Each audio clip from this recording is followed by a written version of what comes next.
I do want to get back to the poll and the demographics here and talk about what you described as those squishy Republican women. Because when you break down the demographics from this poll, you see that 59% of men in Georgia support Trump, 55% of women voters will cast a vote for Harris. When it comes to undecideds, 11% of men don't have their minds made up, compared to 6% of female voters in Georgia who have the same or who are in the same boat. So in the home stretch here, what do you think Republicans can do in Georgia to court the female vote? Well, I think that if people say they're undecided at this point in time, they are probably not going to vote. I'd be willing to bet more than half of those folks are not going to vote. So what do we need to do? We need to get out and talk about kitchen table issues. We need to talk about what things cost. And I think they're going to be right down the road in Duluth, Georgia, on Wednesday, talking about these kinds of issues. And for me, here are the three things I'm looking at.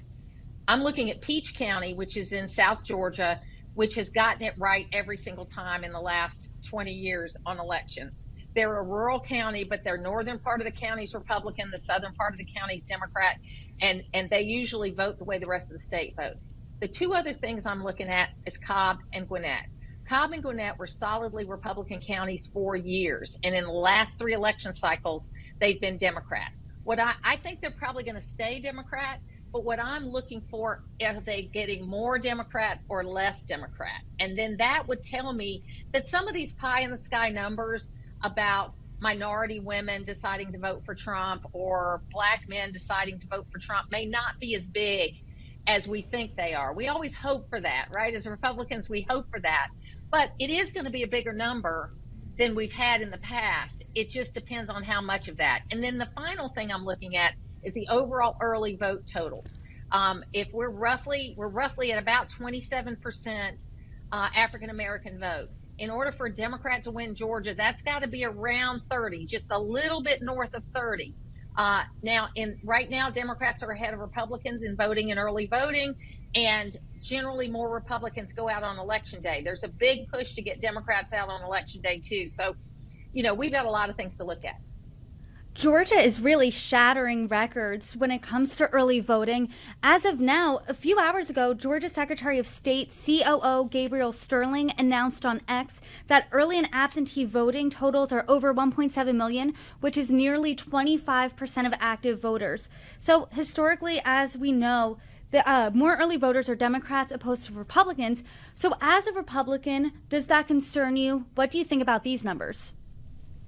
Well, but the overall number of Republican voters is up dramatically, but I think that's because we're not in COVID, because the average percentage is around 5 or 6% of absentee ballots. It went up to 33% for COVID, and then now it's back down to those averages of 6 or 7%. So I think what we're seeing is more Republicans going out to early vote. They're still being outnumbered by Democrats, but not as much. And what we're seeing is fewer absentee ballots because of two things. One, we don't have COVID, but two, people are concerned about the post office. I mean, that's kind of one of those really bad post office locations is in Palmetto, Georgia. John Ossoff, our Democratic senator, has been doing hearings about it. And so there's a real fear of putting your ballot in the mail. And so I know I delivered my father-in-law's ballot so that it wouldn't go through the mail. So I know that it got there. I put it in the drop box and it was in there. But I think I'm encouraged by the numbers of Republicans going up. It means that we are getting out and voting early because, for a period of time, President Trump was saying, don't trust voting early, don't vote early. But he's off that message. And he's actually had a really well-run campaign this time where he stayed on message a lot better.